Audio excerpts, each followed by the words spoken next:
Welcome back, everyone. Now I'd like to ask all the keynote speaker and panelists to come to the stage.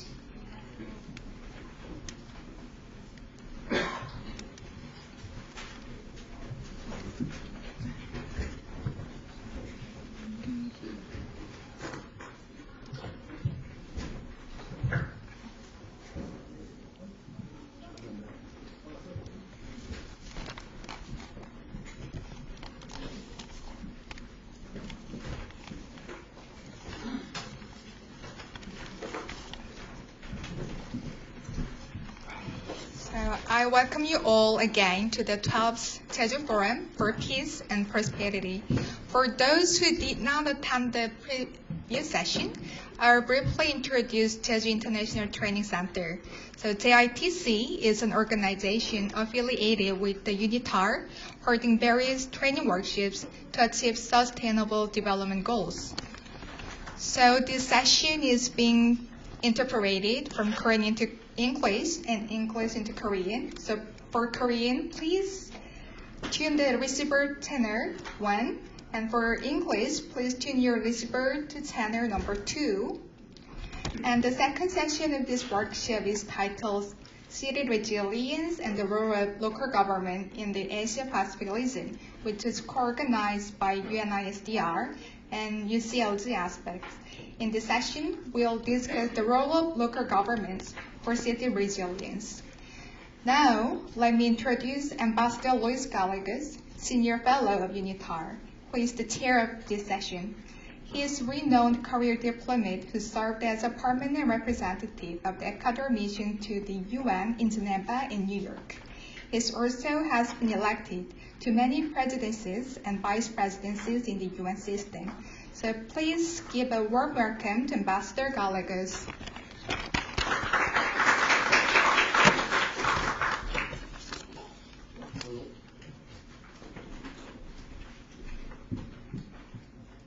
No, thank you. I needed assistance there. We are going to talk about a very special topic, which EJ mentioned, city resilience and the role of local governments in the Asia-Pacific region. I think that, first of all, when you talk about resilience, you talk about the capacity of society of returning. And when you talk about natural disasters, you have to talk about the immense number of societies and countries, of our countries who have had and have problems with natural disaster and natural disaster prevention. The Sendai meeting of natural prevention of natural resources is still one of the major focuses of the world international community on this issue. In September of 2015, the member states of the United Nations adopted the 2030 Agenda for Sustainable Development. This initiative and transformative agenda sets the strategic direction for building resilient cities and human settlements by responding to concerns about impacts of climate change and disaster risk. I must also add the Habitat meeting, the third Habitat meeting on the issue of urbanization and resilience to natural disasters. In this regard, building resilience and adapting to climate change is crucial to cities, especially those in the Asia-Pacific region. The region is subject to all major types of natural hazards and dominates disaster impact categories across the world. During the past decade, the region was struck by 1,625 disasters, over 40% of the total global disasters, and 500,000 people lost their lives. The region has incurred substantial economic damage, as more than $500 billion over the same period, accounting for 45% of the global total. Unfortunately, planning and development of cities and local government has given little consideration to the consequences of natural hazards which are in the forefront of the disaster. This session will provide opportunities to develop efficient disaster management strategies by reviewing cases of disaster risk reduction for city resilience in cities in the Asia-Pacific region and share knowledge on contingency plans for disaster protection. I would like to present to you the panel of speakers. The keynote speaker, Mr. Suk-Dai Kim, Deputy Director, Ministry of Public Safety and Security, on behalf of the Office of the Northeast and Asia and Global Education and Training Institute, UNISTIR. And the panelists which accompany us, Professor Kuyuk Park, Director of the KAIST Initiative for Disaster Studies, Dr. Kyung Jung Moon, Disaster Response Division Office, Jeju Special Self-Governing Province, and Major Madeline Yorbe, Alpor, Iriga City, Philippines. I would like to ask for a round of applause for the members of our panel and ask our keynote speaker, Mr. Sundai Kim, the Deputy Director of the Ministry of Public Safety and Security, to present his presentation on this subject.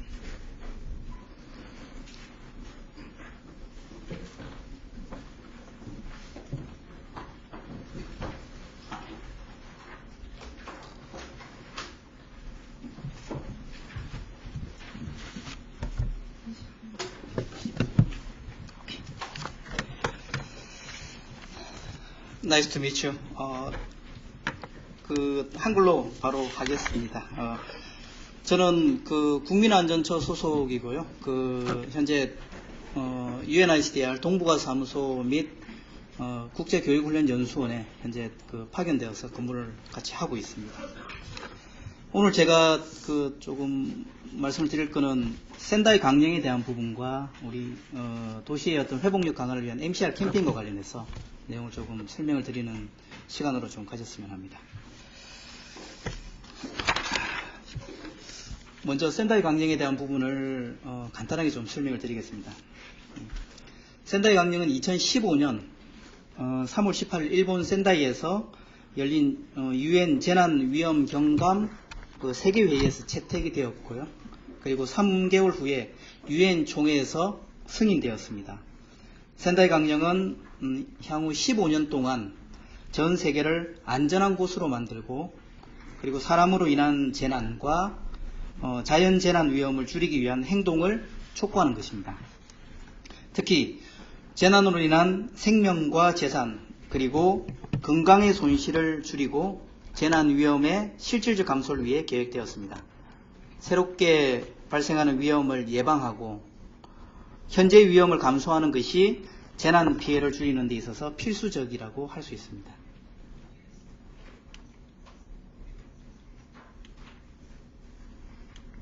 예. 이번에 채택된 센다이 강령에 대한 부분을 좀 특징을 살펴보면요. 첫째, 재난관리라는 것이 재난관리에서 재난위험관리로 변환되었다는 점입니다.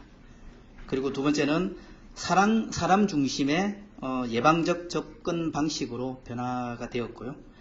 그리고 국가의 재난위험 경감을 국가의 주요한 책무로서 그렇게 명시를 했습니다. 아울러 재난위험 경감을 위해서 이해관계자들과의 어떤 그런 책임을 공유할 수 있는 것을 명시를 해놨습니다.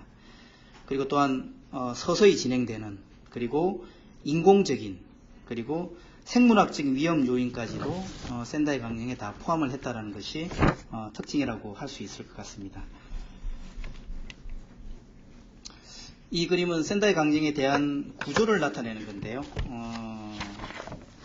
센다이 강령은 7개의 구체적인 목표를 가지고 있습니다. 그리고 13가지의 지도 원리 그리고 4가지의 우선순위를 가지고 있습니다. 그리고 지역과 국가와 조금 더 큰 규모의 어떤 지역적인 그리고 글로벌한 어떤 그런 차원에서의 어떤 역할, 임무들이 명시가 되어 있는 게 센다이 강령이라고 할 수 있고요. 그리고 이해관계자들의 어떤 역할이 무엇인지를 명시가 되어 있습니다. 제가 센다이 강령에 대한 7가지와 13가지에 대한 지도 원리를 좀 제가 설명을 드리겠는데요. 그 전에 앞서 말씀드린 요 4가지 프라이오리티에 대한 부분이 먼저 좀 이해가 되셔야지만 될 것 같습니다. 센다이 강령에는 4가지 중요한 우선순위가 있습니다. 첫 번째는 재난 위험에 대한 이해가 정말 대단히 중요합니다. 위험 요인에 대한 취약성과 노출을 명확하게 이해를 해야지만 이를 기반으로 해가지고 재난위험 관리 정책과 계획을 수립할 수가 있습니다. 두 번째는 재난위험을 효율적으로 관리하기 위해서는 명확한 전략과 강력한 제도, 법률, 예산이 확보가 되어야 됩니다. 두 번째 프라이어리티의 두 번째 중요한 핵심 내용이고요. 세 번째는 재난에 복원력 있는 사회를 위해 공공과 민간이 재난위험 경감에 투자를 해야 된다는 것입니다. 이러한 투자는 재난 손실의 예방과 감소에 큰 도움이 되는 것입니다. 네 번째는 재난 대비의 중요성과 재난 이후 복구를 강화해야 된다는 것이 네 가지 프라이어리티의 네 번째 마지막 핵심 내용입니다. 다음은 7가지의 구체적인 목표에 대해서 설명을 드리겠습니다.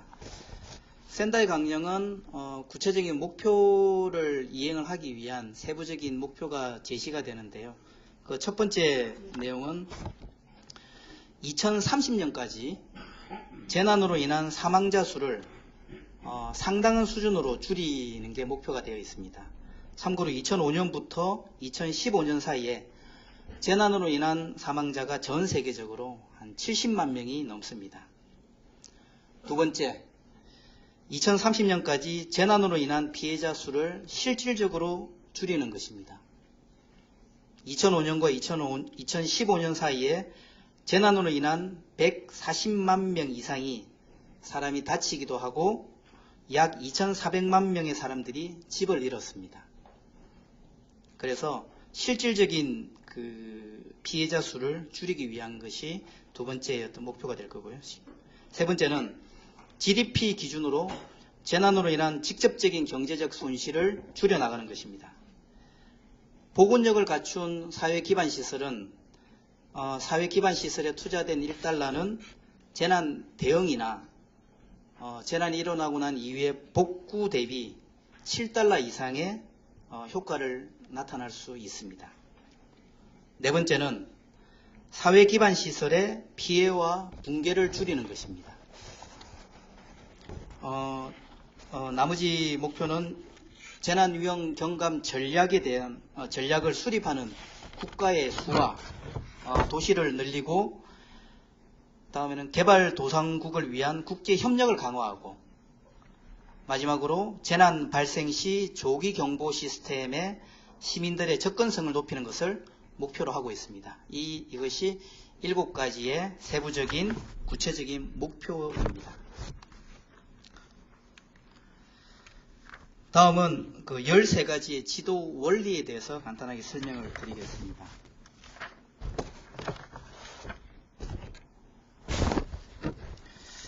첫째, 센다이 강령에는 각 나라는 재난 위험을 예방하고 경감할 책임이 국가에 있다는 것을 명시하고 있습니다.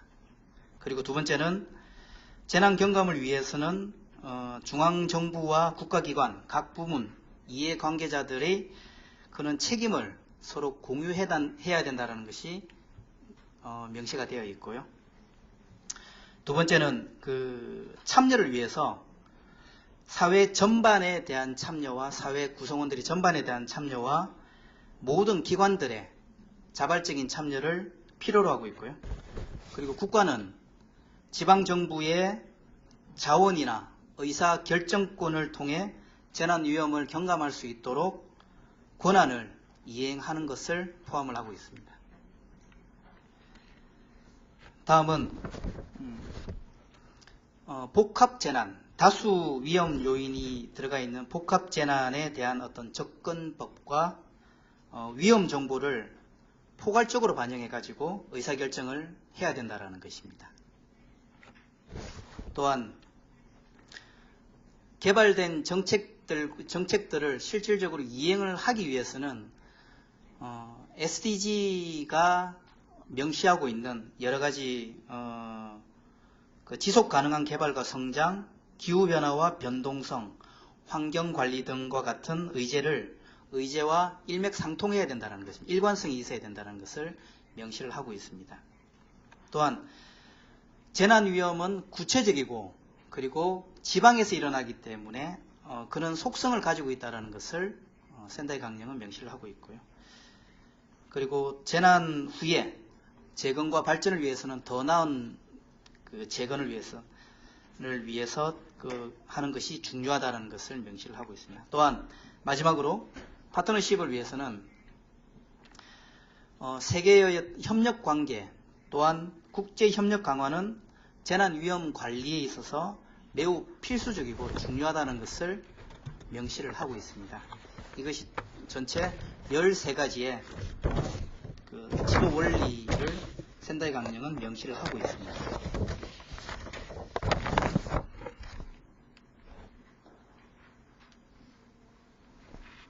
잘 아시겠지만은 SDG 같은 경우는 2000년대에 MDG 2000년 유엔에서 채택한 새천년 개발 목표의 이제 종료가 됨으로 인해 가지고 2015년도 SDG가 이제 유엔에서 채택이 되었는데요. 그 SDG의 어떤 목표가 13가지의 목표가 있고요. 그리고 169가지의 세부 목표가 있습니다. 그런데 여기서 말씀드리고자 하는 것은 이 SDG의 목표와 세부 목표와 센다이 강령과의 연관성이 상당히 높다라는 것입니다. 그래서 센다이 강령과 그 SDG가 서로 별개가 아니라 서로 연계가 되어 있고 연계가 되어 있다는 것을 설명을 좀 드리겠습니다.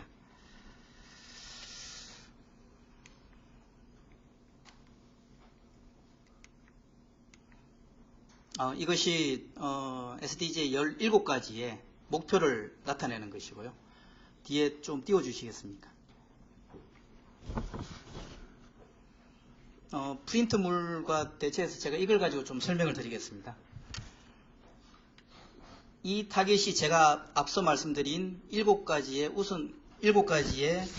그 구체적인 목표를 나타내는 것입니다. 센다이 강령에 대한 A부터 G까지가 이 부분은 SDG의 타겟을 나타내는 게 17가지. 그래서 센다이 강령에 대한 이 타겟과 SDG의 타겟이 서로 연관이 되어 있다는 것입니다. 예를 들면 인구 10만 명당 재난으로 인해 가지고 사망자라든지 부상자라든지 이런 수치를 경감하기 위한 수치가 SDG에도 나와 있고 센다이 강령에도 나와 있습니다. 그래서 이 표를 보여드리는 이유는 이 센다이 강령의 타겟과 SDG 타겟의 어떤 목표들이 세부적인 구체적인 목표들이 다 연계가 되어 있다는 부분들을 좀 나타내기 위한 부분들이 세부적인 부분들은 GDP에 대한 부분들도 그러니까 경제적인 손실 이런 부분들도 줄여야 된다는 부분들과 각 나라와 도시들이 재난 정책을 이 재난 위험 경감에 대한 어떤 정책을 서로 도입을 하고 채택하는 부분들에 대한 나라와 그런 도시들을 많이 늘려나가야 된다는 것이 센다이 강령과 똑같이 SDG의 어떤 목표와 같이 일치한다는 것을 보여주는 그런 도표입니다.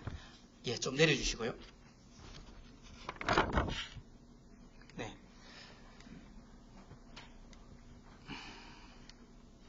이런 부분들이 제가 앞서 말씀드렸던 부분들을 구체적인 이 부분에 대한 부분들이 어디와 연관이 되어 있다라는 그런 부분들에 대한 설명인데 이거는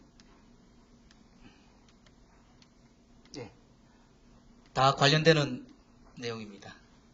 현재 그리고 MCR 캠페인에 대해서 간단하게 말씀을 드리겠습니다. 현재 MCR 캠페인은 한 3,500여 개 도시가 가입이 되어 있습니다. 전 세계적으로 가입이 되어 있고 대한민국 도시도 165군데 정도가 MCR 캠페인에 현재 가입이 되어 있습니다.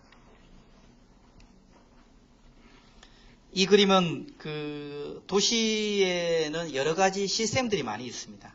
그런 시스템들을 정말 어떤 시스템의 체계를 통해 가지고 도시가 가지고 있는 여러 가지 있는 시스템들, 헬스라든지 소셜 시스템이라든지 이머전시라든지 이런 부분들이 그걸 관리하고 데이터를 관리하고 운영하고 하는 그런 소유자들이 다 다릅니다. 다르기 때문에 이걸 어떻게 하면 잘 결합을 시켜가지고 이런 데이터들을 서로 공유하고 연결할 수 있는 이런 부분들에 대한 부분들이 회복력에 있어서 도시의 어떤 복원력에 있어서는 상당히 중요하다는 것을 말씀을 드립니다. 현재 도시들은 그 여러 가지 당면 과제를 가지고 있습니다. 도시 성장이라든지 빈민촌이 증가하고 그리고 불평등이 상승하고 국제 이주가 급증을 하고 있습니다. 인구가 증가하고 있고요. 홍수로 인해 가지고 여러 가지 어떤 그 재정적인 재산상의 어떤 손실도 늘어나고 있습니다.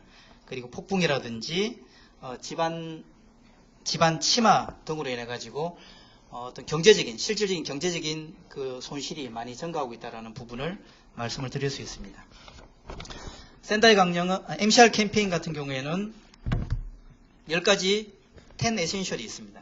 이 10 에센셜에 대한 부분들은 도시가 회복력이 강한 도시가 되기 위해서 필수적으로 갖춰야 될 그 요건들을 UNISDR에서 제시하고 있는 그 지표라고 보시면 됩니다. 10가지 분야가 있고요. 첫 번째는 재난 복원력을 위한 준비가 필요합니다.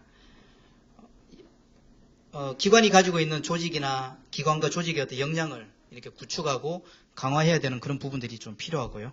그리고 두 번째,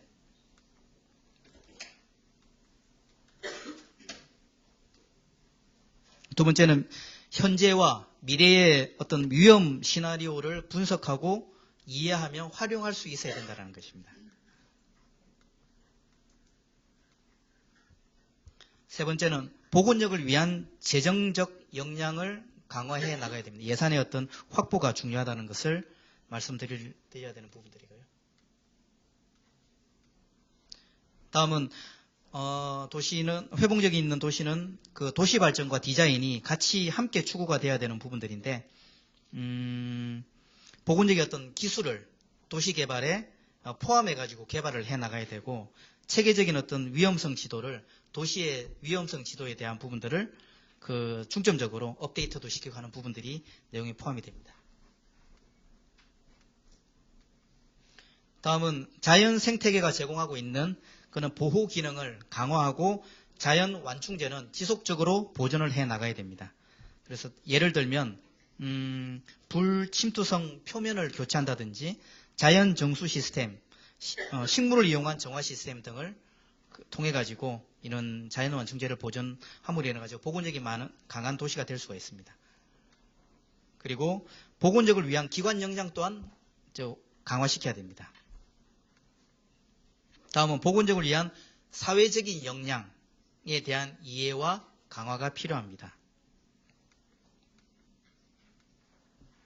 다음은 사회 기반 시설이 복원력이 강한 사회 기반 시설이 되기 위한 부분들을 중요시해야 되고 강화하고 보강해야 된다는 부분들이 있고요. 그리고 효과적인 대비와 재난 대비가 준비가 필요하다는 부분과 끝으로 더 신속한 복원과 더 나은 그 재건을 위해서 도시가 노력해야 된다는 것이 MCR 캠페인의 마지막 10번째 에센셜입니다. 구체적인 내용은 교재가 나와 있으니까 그 교재를 참고하시면 좋을 것 같습니다.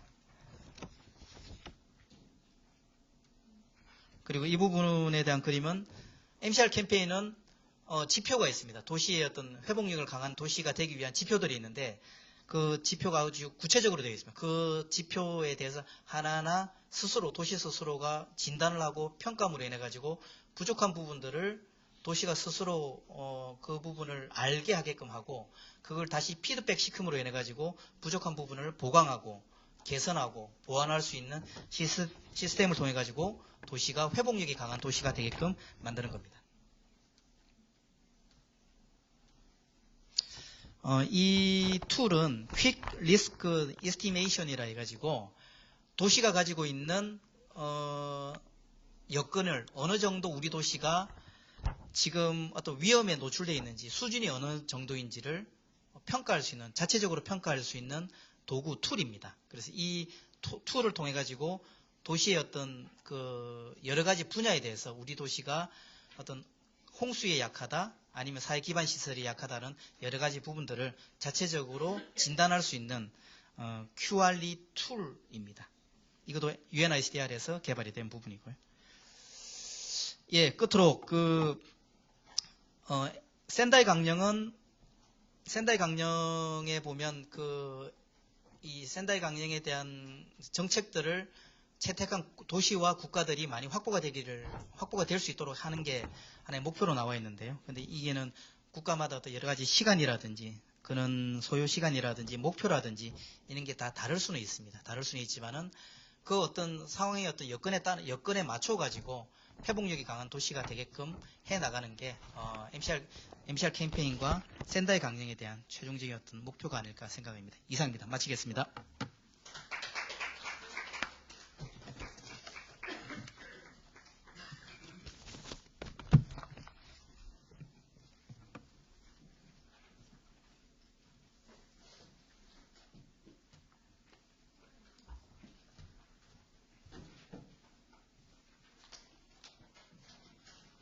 We would like to invite the panelists, please, to.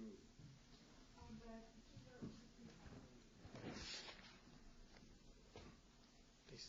Yeah, thank you. Do you want to? Better to use PPT. Yes. Hard to memorize everything. Getting old. Can I see my file? Good afternoon, ladies and gentlemen. It is very nice to meet all of you. Also, I'd like to take this opportunity to thank organizer inviting me here and have a wonderful discussions with you, with all of you.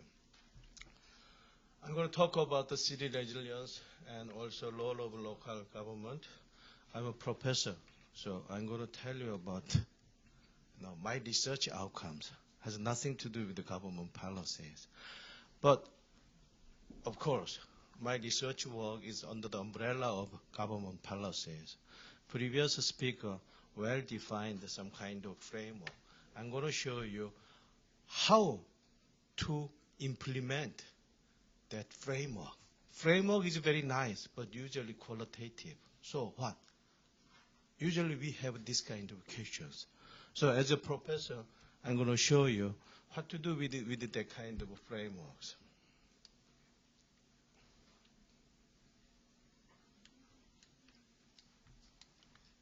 Yeah, disaster, always problem. As I said, everything's are connected nowadays. In the future, it will be more complicated. So, as previous speaker mentioned, whenever we deal with disasters, nowadays we have to think about system of systems, everything connected.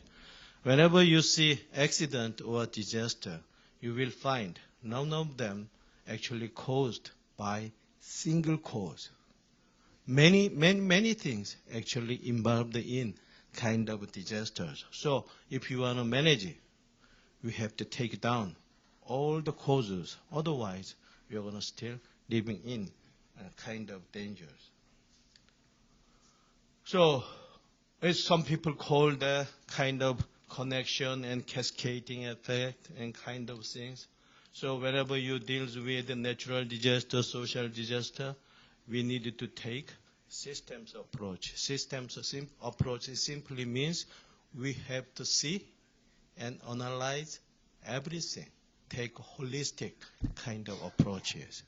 Resilience is a kind of terminology to address these systems approaches. So how we are going to take systems approach will depend on situation actually and also people. So I take usually this example in the class, any kind of presentations. Why? Think about in the history of billion years of this group, actually ecosystem has survived. There has been so many disruptions to ecosystems for billion and billion years. How then this ecosystem survive? Because they have the best resilience capacities.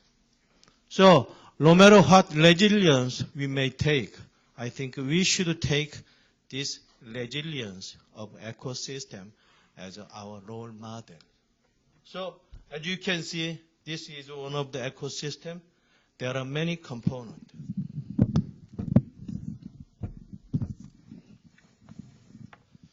There are many components. And we also say that all of them are connected.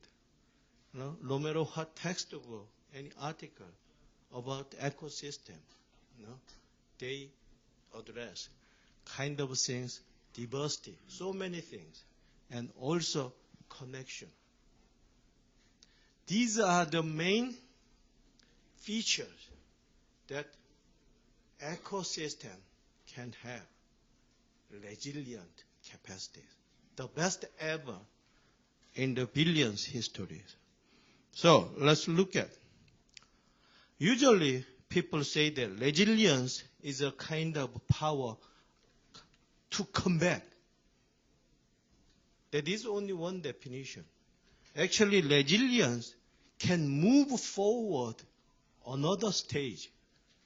This is called forward resilience, I call it. So one stage, second stage, there must be some kind of a disturbance and move back to move these positions. This position is recovering kind of a current status, but this one is recovering to better stage. So this one is usually called development and progress. So development and also progress is one of the outcome of resilience. So to include these two definitions, resilience are nowadays usually defined like this. Capacity, resilience is a capacity to prepare for disruption, recover from shocks, stresses, adapt and grow. This definition includes recover, but also include adapt and grow, progress. So resilience, all the city resilience supposed to be for development. It must be a kind of a terminology, proactive, not reactive. That's kind of things I teach in the classes. So when I take lessons from ecosystems, I summarize like this one. How come ecosystem can have such a resilient power? Because there are so many species. These species has a certain functions. They are not just sitting there, killing time. All the species has some kind of functions. And then what happened? In this species, there are keystone species. It means major species, also minor species. They must get together to have some kind of resilient capacities. And then usually say that much more species than they need. It means to be a resilient, we should allow some kind of redundancies, overlapping. Nowadays, many people say that we should get rid of these things to optimize this society. Kind of optimization usually take away redundancies, but resilience actually depending on resilience. What is redundancies? So whenever we talk about optimizing and best practices, we should keep that in mind. But we should keep some kind of redundancies in our pocket. Otherwise, it will be very vulnerable to disturbance. Also, this diversity is not in numbers, species. It should be in interdependency, relationships, and also what? Information.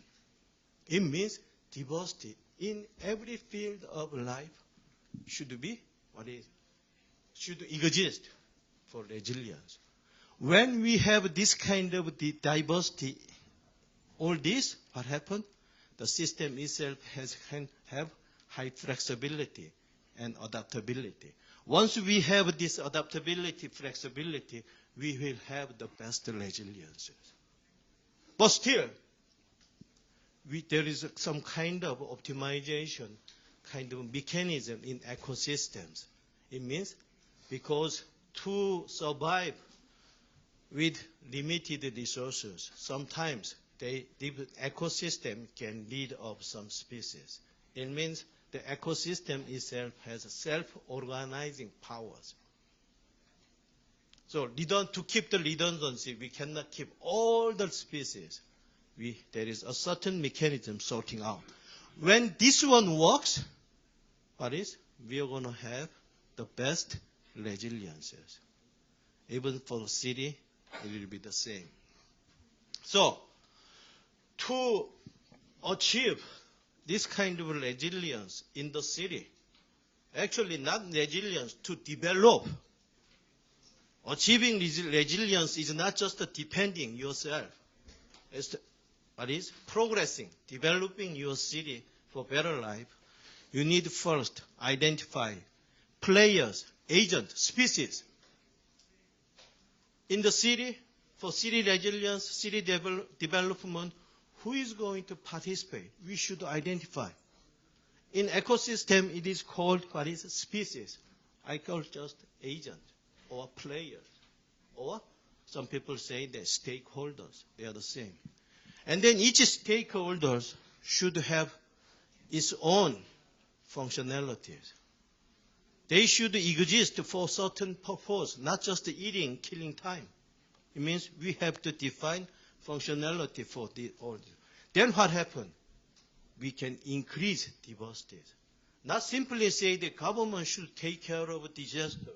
So what? That is not so. Government has many components. Central, local, even local has each department has section. They can be an agent. They can play. Also in the city, please look at, there are huge private sectors. They are actually bigger than public sectors. Why they should be sitting down and some other people are killed? They should also play a certain roles. They should be agents. Also residents, citizens can be also powerful players in the systems. Once we assign functionalities, not just gathering people together. When people get together, we should give them functions. It is called capacity building. You should do a certain work when there is some kind of emergency situation. You should deliver what kind of a functionalized activity should be a big component of this diversity. And then we should try to connect. We should get organized. There are so many people, then what happens? The numbers doesn't mean power. When they are organized, they can be actively work. Also, it means networking. Networking itself should have some kind of feedback functions. Otherwise, just the numbers. And then we should find some kind of causality based on this functionality. When this happens, we are going to have some kind of resilient system in the cities.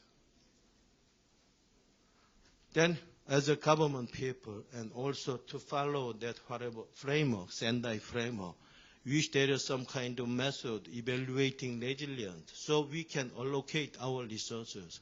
All the government, central government, local government, always have limited resources. There are so many people. How they will allocate resources to increase resilience of all the cities. Then what happens? They are supposed to have some kind of tools evaluate resilience. And then what happens? We can achieve stability. And then once stability achieved, we progressed. Once based on this one, we also take a disturbance. And then we are going to move on to another level of resilience. Stability. It is called forward resilience. So, what I say then, to build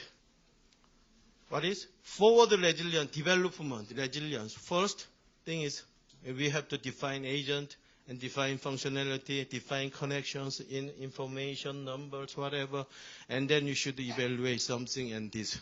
Also, we have to look at how to maintain the system we achieved. Kind of things should be included for the management of disasters. So, This one is, to do all this one is called, in the academy we call it, what is integrated management or integrated strategy for resilient governance kind of things. Not Sendai framework. We just use this terminology. So integrated management, we have to change current paradigm of practices. Like now, especially in Korea, just each government, each department take care of its own disasters. It's called linear systems. To have better resilient systems, it must be changed. To deal with this kind of, connected society and all kind of connection of disasters, this linear system supposed to be connected. We should develop some kind of policy and thing to do this one. So anyway, my research is in these directions to do this one. And then, right now we are taking this example actually to deal with hazardous and noxious substance accident in the ocean area, especially port areas. How want we? Because if you look at our industrial city nearby the sea, they have a lot of heavy industries, but they also has a big HNS, hazardous and noxious substance import. So once there is an accident, the whole city may be blown up. So that kind of thing, we should be ready. So we're trying to establish some kind of systems, developing resilience-based early task force platform strategy for marine HNS spill based on this kind of resilient methods. So first of all, we are going to identify kind of an agent, local government and central government, and also then we are going to define relationships, and then we are going to define indicators. Usually the framework recommended by the city or whatever, they are just trying to show this kind of, condition, static condition of each agent. But sometimes we need indicators to show this kind of relationships. Anyway, we develop and then put these risk calculations. Hazard, exposure, vulnerability, resilience, we calculate risks. And then, but because due to time limitation, I'll just move a little bit quickly, and I cannot get the slide. But that is a kind of static conditions. But you remember that nothing is static in this world. Sometimes we need evaluate dynamic conditions. So we try to develop system dynamics model with all components and relationships. But this relationship is, getting relationship is very hard. So we are now adapting, like now big data analysis and machine learning. We try to define some kind of relationship and evaluate. Also, we do kind of a lot of Haripo analysis because anyway, this one is not just perfect. So not just a static condition. So dynamic conditions supposed to be evaluated. That's what we are developing right now. The difference is like the same area, seaport area, something changed, resilience 4.6, but all of a sudden become 5.7. Even resilience is not the same depending on the situations. A little change, dynamic conditions, even wind condition change, the resilience power can be changed. It's very sensitive in the academic sense. But anyway, we try to evaluate the kind of things. So many people say that just making network. Making network is easy. Getting together people here easy. But getting people together for a long time is very hard. That's why it is hard to do businesses. Once you make a relationship, always change, isn't it? Key is how you're going to keep that relationship. Networks. Command and control type policy can be used. Yeah, you should be here. But actually, nowadays, it never works, isn't it? We should be, how can I persuade them to participate? Actually, in this kind of integrated management, participation of a private sector and participation of residents. Very, very important. How we are going to get them participating. Economic incentive is supposed to be there. Money always talks in every situation, isn't it? How we are going to keep them. So insurance-based resilience strength-based resilient system actually is I'm working on to develop to keep people in. Anyway, this kind of things, integrated management, supposed to be practiced to increase city resilience. Also, local government, role of local government, I think almost important. Thank you. Time is already. Why almost important? Is the location where the disaster happens. Local government should take a look. Sorry. Thank you very much.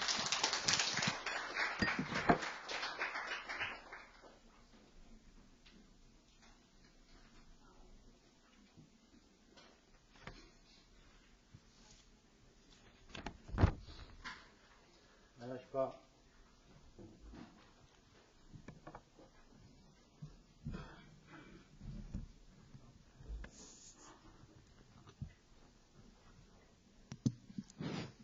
안녕하십니까. 제주특별자치도청 재난대응과 근무하는 문경조입니다. 반갑습니다.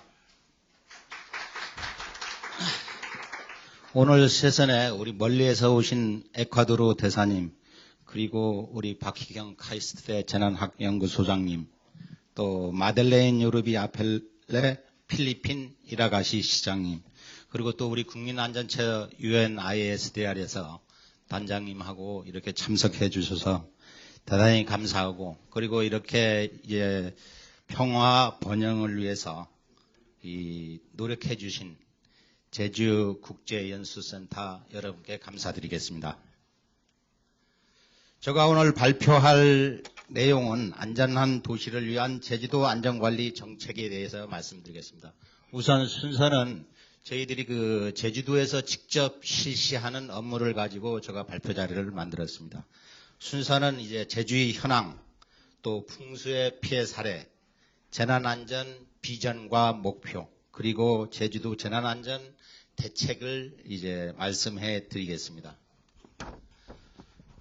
우선 제주의 현황입니다. 여러분 그 도면 그림에서 보듯이 인구 100만 명 이상 60개 도시에 항공기 비행거리 2시간 이내에 도착할 수 있는 동북아시아의 허브를 지향하는 국제 자유도시입니다.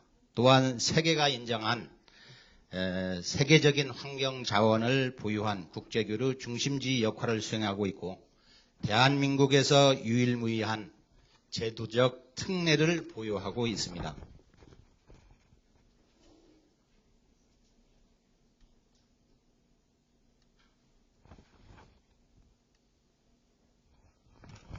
그리고 제주 면적은 1849km제곱미터로 서울의 이제 3배, 홍콩의 1.7배, 싱가포르의 2.7배입니다.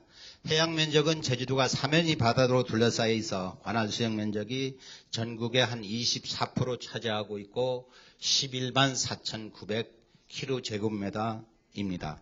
제주 인구는 2016년 기준했을 때 66만 1천 명이며 재정 규모는 저희들 2017년도에 이제 4조 5천억, 또는 관광 수입은 2015년 기준했을 때 한 4조 4천억이 되고 있습니다. 그리고 산업 구조는 1, 2차 산업이 한 28%, 나머지 이제 3차 산업이 한 72%를 차지하고 있어 도표만 보더라도 제주도가 관광의 산업도시임을 알 수가 있습니다. 다음은 재난 및 제주의 피해 사례입니다. 일단 기후변화와 도시화, 초고층 건축물 증가 등으로 산업화 현상에 의해 20세기 이후에 태풍, 폭설, 호우, 지진 등 발생 빈도가 급격히 증가하고 있습니다. 재난의 규모와 피해가 또한 이제 대형화되고 있고, 또한 자연재난인지 사회재난인지 구별이 곤란한 재난이 발생되고 있는 게 현대 재난의 특성이다 할 수 있습니다. 사고 예를 들어보면 2011년도 동일본 대지진을 봤을 때 자연재난 분류로 지진이 왔고 사회재난 분류로 방사능 유출이 되었습니다. 국내에는 2014년 그 폭설에 의해 경주 마은하 리조트가 이제 붕괴 사고를 당했을 때 자연재난 분류로 폭설, 사회재난 분류로 이제 부실공사 또는 관리 소홀 등 이렇게 현재 이제 현대 재난이 복잡하고 대형화되고 있음을 알 수 있습니다.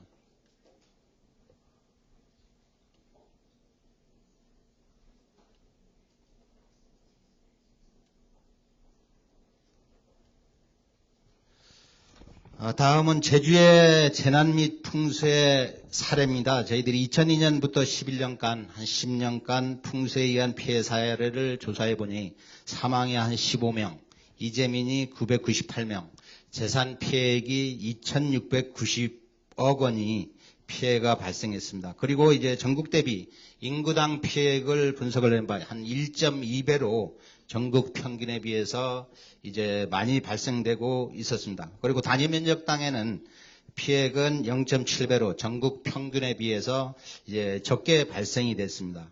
그리고 피해 기준으로는 2001년 태풍 나리류광, 2002년 태풍 루사, 2003년 태풍 매미에 의해서 이제 가장 큰 피해가 조사됐습니다. 이러한 현상은 제주도가 지형학적으로 그 태풍의 한반도로 상륙하는 태풍의 길목에 위치해 있어서 태풍의 피해가 많지 않나 생각을 해보고 있습니다. 또한 이제 12년 볼라벤 댐빈 태풍에 의해서 한 570억 또한 이제 기후변화로 작년 2016년이죠. 이례적으로 10월에 이제 태풍이 와서 한 200억 정도가 제주도가 재산상 피해를 입었습니다.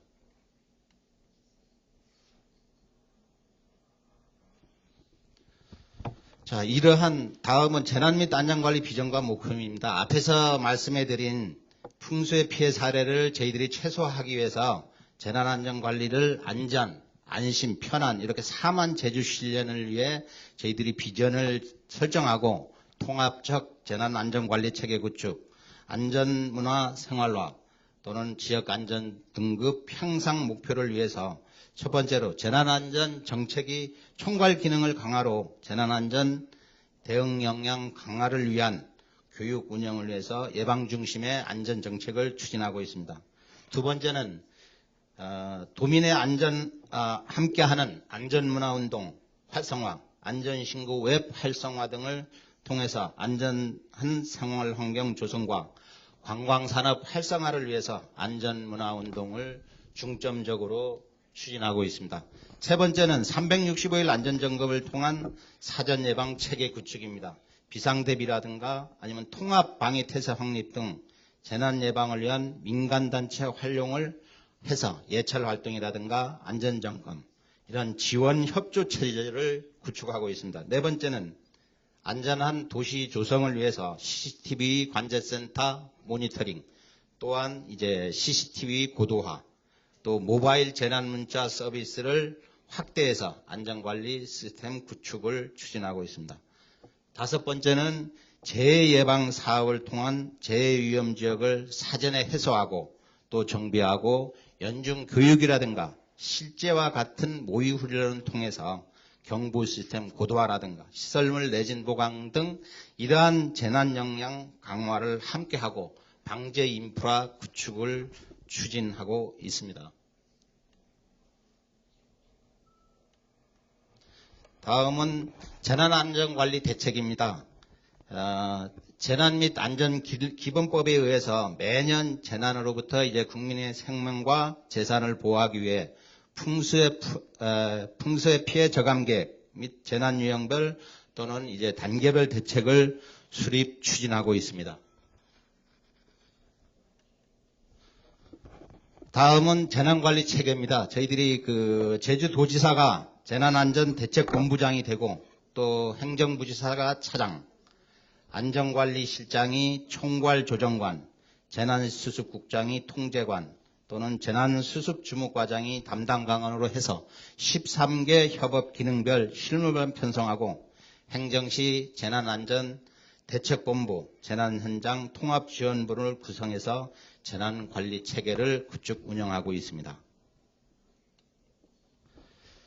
그리고 자연재난에 의해 태풍이라든가 호우, 지진 등 우리 12개 유형과 사회재난의 대형 화재, 산불, 방사능 사고 등 한 25개 유형, 그리고 우리 일상생활의 안전관리에 필요한 취약계층 안전사고 또는 어린이 놀이시설 사고, 또 물놀이 사고, 승강기 사고 등 22개 유형별로 3개 분야 저희들이 59개 재난 유형별 안전관리 대책을 수립해서 중점 추진하고 있습니다.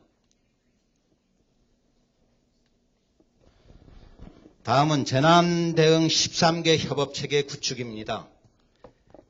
재난대응을 위한 업무별 주요 내용을 설명드리면 재난안전관리를 총괄할 수 있는 재난상황관리 총괄반 또는 구호 물품을 위한 긴급생활지원안전반, 2차 피해 방지를 위해서 재난현장 환경정비반, 통신 두절이라든가 이렇게 인프라 구축을 복구하기 위한 긴급통신지원반, 도로, 건축물, 농축산시설, 상하수도시설, 관광시설 등 피해 복구할 시설 피해 응급복구반, 전기라든가 가스, 유류, 이러한 피해를 복구할 에너지 지원반, 정보 관리를 위한 수습 정보반, 또 재난물자 지원을 할 물자자원 대책반, 육상이라든가 해상, 항공 등 이런 교통대책에 의해서 추진할 교통대책반, 또 각종 전염병이라든가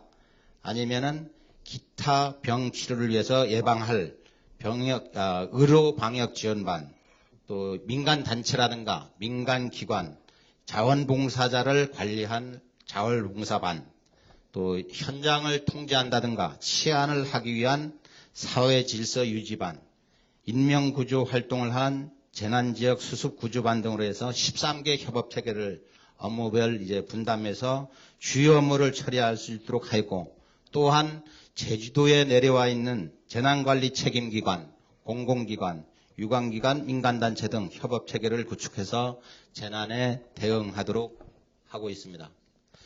마지막으로 재난관리는 각종 재해로부터 예방하고 국민의 생명 또는 재산피해 최소화를 위해 재난에 의한 교육, 훈련 등 철저한 현장 중심 방제 시스템 구축 운영으로 관광객과 도민의 안전을 위해 예방이라든가 대비, 대응, 복구 이러한 프로세서 4단계로 재난에 대응에 총력을 다하고 있습니다. 이상으로 제주특별자치도에서 실제 재난안전관리 업무 하는 사례를 발표했습니다. 아울러 제주도민의 한 사람으로서 이러한 평화와 번영을 위해 제주 포럼에 참여하신 모든 분에게 건강과 행운이 충만하시기를 기원드리겠습니다. 감사합니다.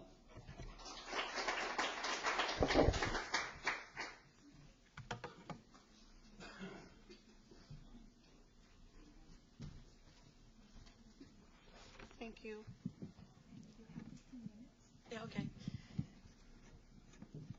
I guess I have to move here because you cannot see me while I'm in the podium. Good afternoon, ladies and gentlemen. Actually, I'm learning so much from the speakers. Sometimes it's better to be a participant and observer than a speaker. And hopefully I can replicate all the things that I've learned from the speakers. So thank you very much to all the speakers. Also, I would like to thank CFAL, UNISDR. I would like to thank Jeju government and UCLG ASPAC for this opportunity to share what we have experienced in Iriga City. Actually, we all have problems, especially when it comes to disaster. We have man-made and natural disaster. But it's like looking for a perfect piece that will fit the puzzle of solution. But sometimes the solution is not applicable to other problems. There's no one-size-fit solution and one-size-fit policy to all other problems. However, at least we have something in common, and that is the preparedness, mitigation, and resiliency. But before that, I would like also to thank EJ. EJ, thank you for being so resilient in coordinating with us. And I would like to thank my partners for my makeup and my clothes. Well, about Iriga City. Iriga City is in southern Luzon area in the Philippines. Iriga City is a very small city. We're about 115,000 population. And we're 17,600 square hectares. We are visited by 20 to 30 typhoons in a year. 5 years, 8 years, 10 years, super typhoon. Just recently, this December 25, it's our Christmas gift. A super typhoon, signal number 5, visited us, and we are the center of the typhoon. That was December 25, while everybody's eating their midanoche, while they're eating their food during Christmas, and then a super typhoon, 264 kilometers per hour, came and visited us. And however, let me go back first to October 2007, which is our tipping point. Actually, I've been a mayor for 11 years now. But 2007, I was just a rookie mayor during that time, and I really don't know what to do. And so I hope you will give me 30 minutes because I will start from 2007 up to 2017. So you will be hearing me for 10 years experience. October 2007, there was a super typhoon, we call it Milenio, that was 194 kilometers per hour. That was signal number 3. Then we have exhausted our calamity funds already. And then after several months, here comes another super typhoon, which is signal number 5, and we called it Reming. Reming killed thousands of Bicolanos because we're near Mayon Volcano, where the perfect cone, the volcano with the perfect cone. That's in Bicol, Legazpi City, Albay. It's a province of Albay. And 6,000 were killed because of mudslide. And we thank God in our city that because of that Reming, that was our tipping point. And everybody, we have no casualties during the Reming and Milenio typhoon. So probably we are already accustomed to the lifestyle of typhoon. Sometimes we tend to laugh at it because the Pag-asa, it's a weather bureau who usually say that you have another typhoon and then it's northeast. When we say northeast, it's always Bicol. It's always our place, and it's always the center, the eye center of the typhoon.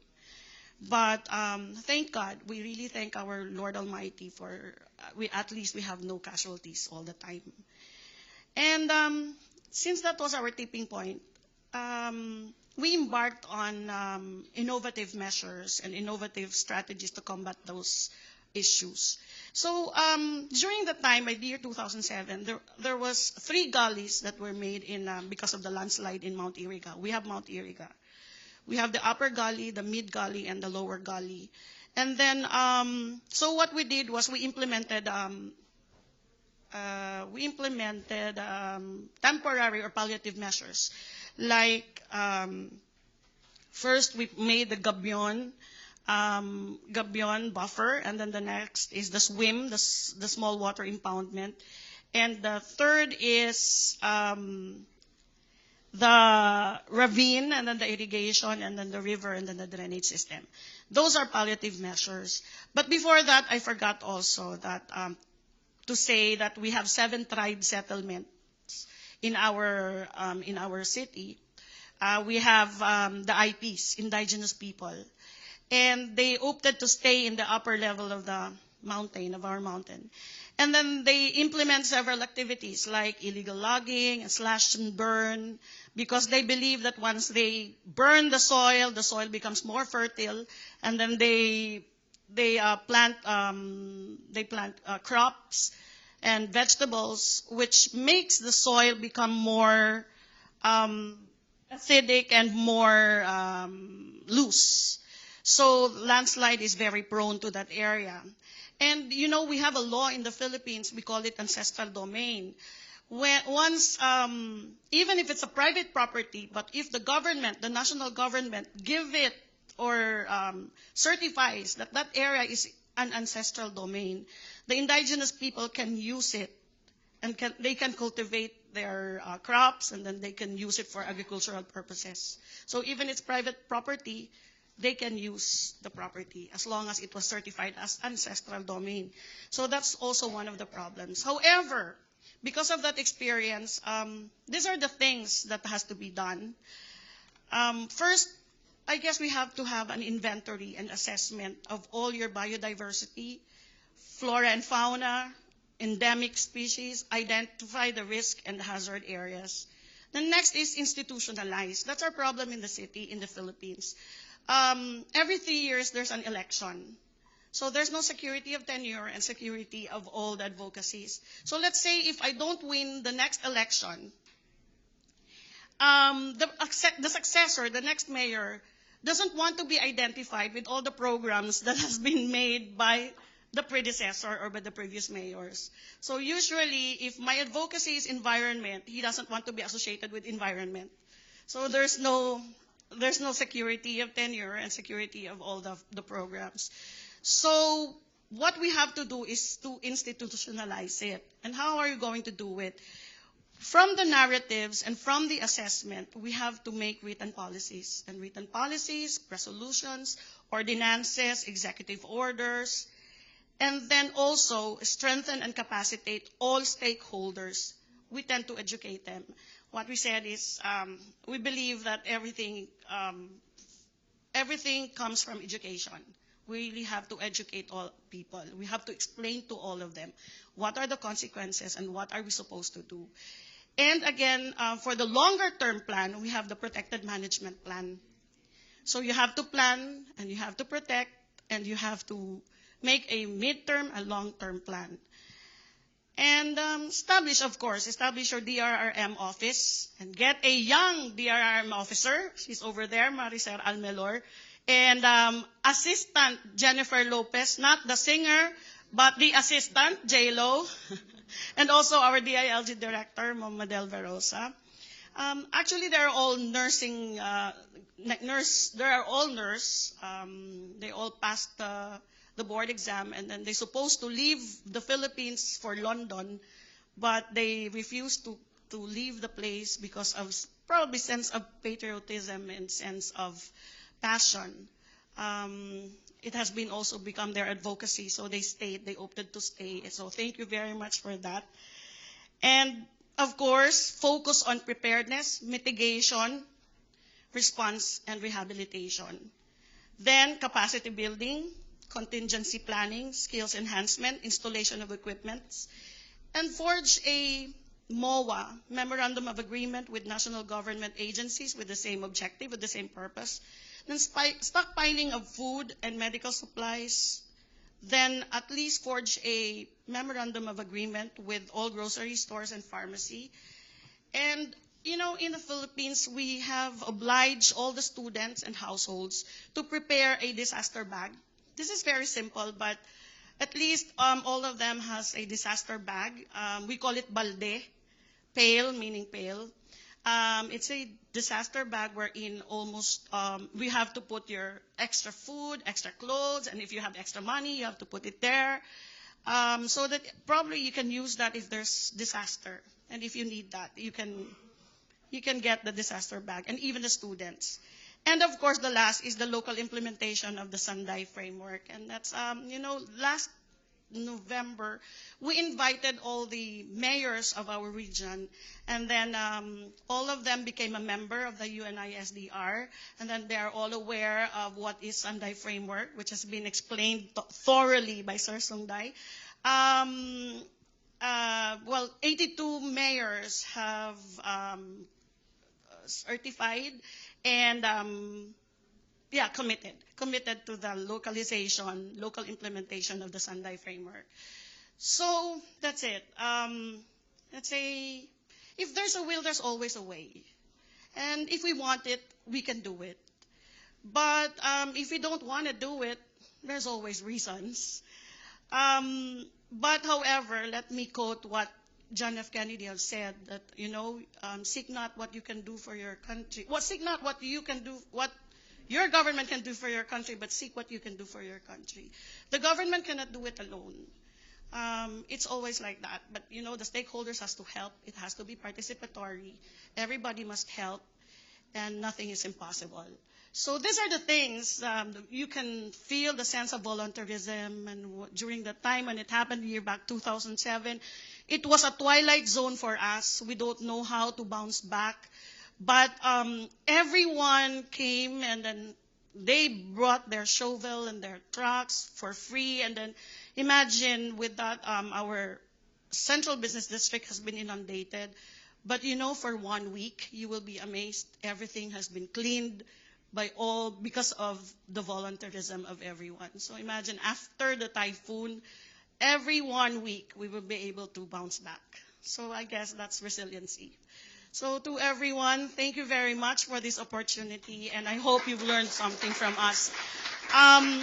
Don't worry, we have a copy, just like a souvenir from all of us. We have a copy of our unedited report, and hopefully you can also come up, or you can probably learn something from it, and then perhaps you can also replicate or modify or apply in your area or your locality.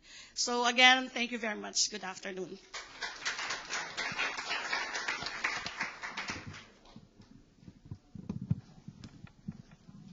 J-Lo, okay na.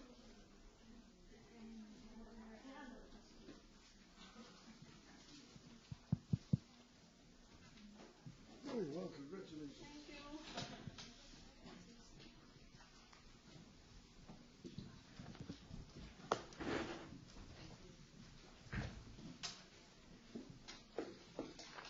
First of all, I would like to ask for a round of applause for our panelists who have made very brilliant presentations on the subject, very complicated subject. I would like to open the floor for questions and answers on this issue, which is a new one to the people who are here. So please, you have microphones on the back.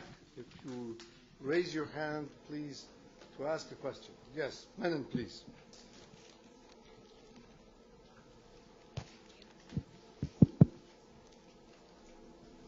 Hi. My question is, can you hear me? My question is for Mr. Park. You talked about how hard it is to get the volunteerism up. Can you hear me? No. Okay. Can you speak up a little, please? You talked about how challenging it could be to get volunteerism up, and that you touched upon economic incentives. I was wondering if you could just slightly elaborate on what those incentives are, and if they include tax benefits, and have you considered maybe getting sort of corporates, employers involved, and kind of build it into employment schemes where people have to volunteer as a part of their hiring contracts, as a way not only to guarantee it happens, but to getting others involved as well, if there's incentives within your employment, structures for it as well.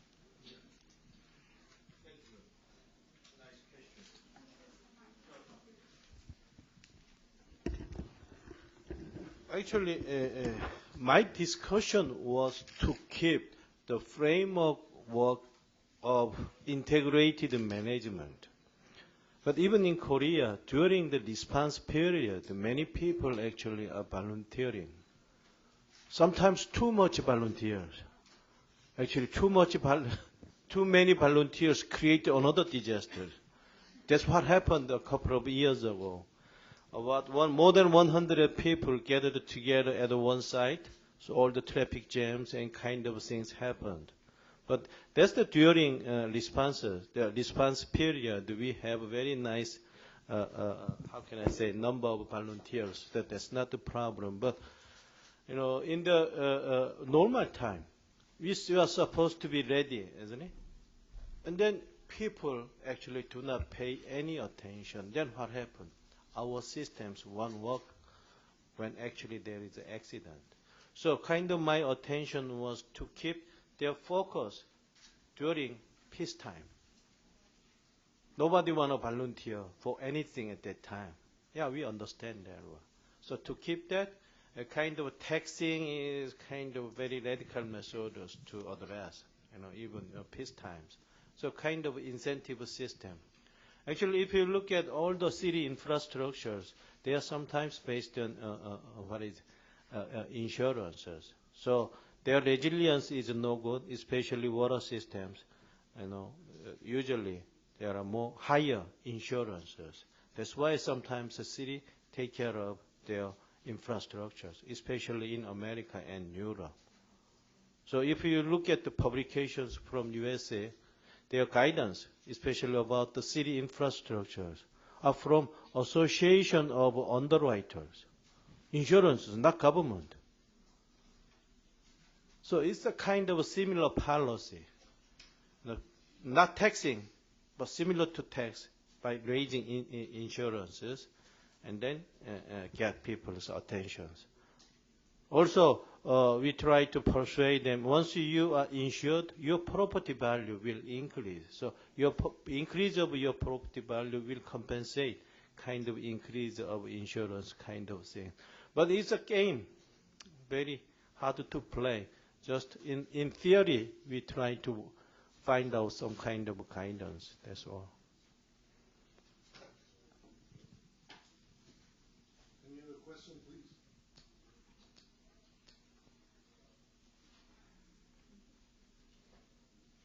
Don't be shy, it's the last meeting. This is disaster risk reduction. I would like to take a talk to the mayor. She made a presentation which I found very realistic and very, very laudable.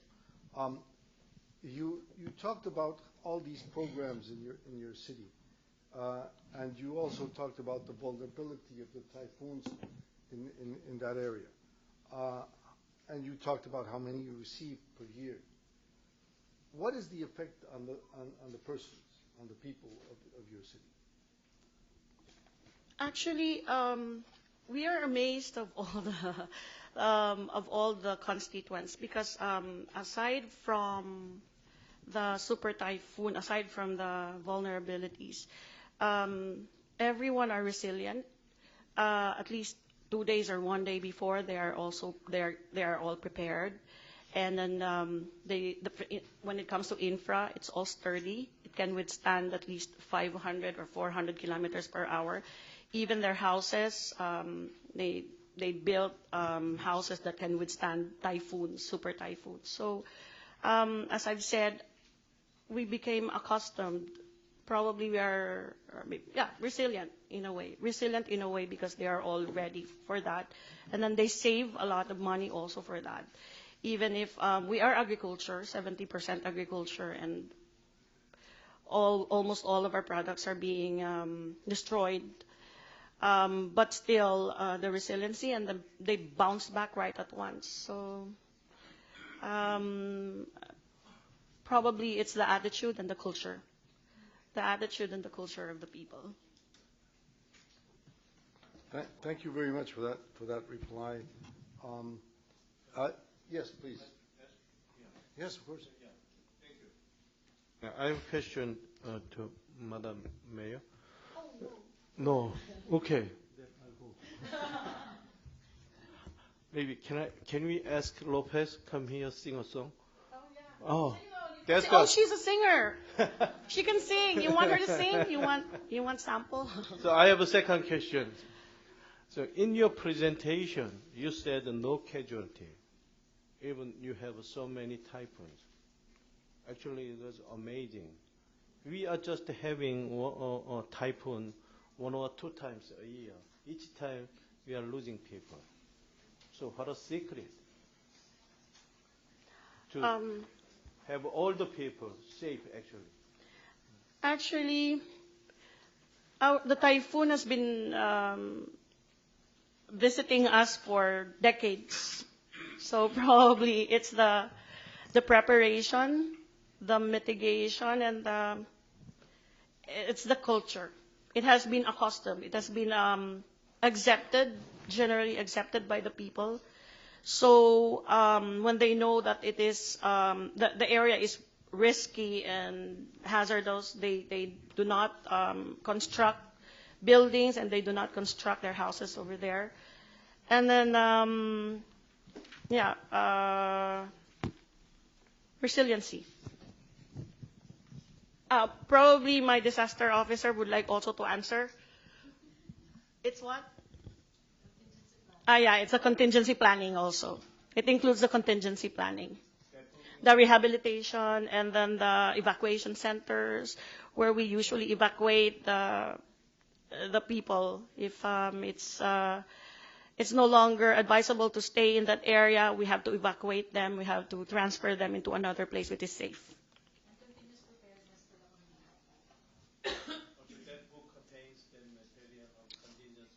Yes, it's there. It's in the book. Give me one. Thank you. Yes. I think you should visit them. Any other question from either the panelists to the panel or from anyone in the audience for the panel? Well, I would like then to close this session. Thank you very much for your attention. Thank the presenters for their magnificent presentation.